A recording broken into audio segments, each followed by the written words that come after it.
રાજકોટનું Gondal yard લાલ મરચાની આવકથી ઉભરાયું છે। યાર્ડમાં અંદાજિત 45 થી 50 હજાર મરચાની ભારીની આવક થઈ, જ્યારે યાર્ડની બહાર 3 થી 4 કિલોમીટર મરચા ભરેલા વાહનોની કતારો છે। હરાજીમાં 20 કિલો મરચાના સરેરાશ ભાવ ₹1000 થી લઈને 3800 સુધીના બોલાયા છે। જો કે ભાવ ખેડૂતોને પોસાય તેમ નથી, જેથી મરચામાં વધુ ભાવ મળે તેવી ખેડૂતો માંગ કરી રહ્યા છે।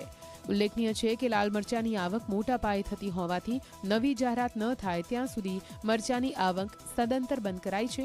સમગ્ર ભારતભરમાં ગોંડલનું મરચું પ્રખ્યાત હોવાથી અન્ય રાજ્યના વેપારીઓ મરચાની ખરીદી માટે ગોંડલ યાર્ડમાં આવતા હોય છે।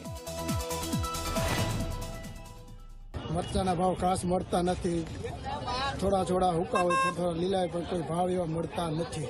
શું ભાવ આવ્યા છે? આજે ભાવ આવ્યા 2400 ને 2200 ને એવા આવ્યા। ગોંડલિયા મરચાની આજે આવક કરવામાં આવી હતી। સમગ્ર સૌરાષ્ટ્રના ખેડૂતો મરચા લઈ અને ગોંડલ માર્કેટિંગ યાર્ડમાં લઈને આવ્યા હતા, ત્યારે અંદાજિત 50,000 વારીની આજે ગોંડલ માર્કેટિંગ યાર્ડમાં મરચાની આવક થઈ હતી।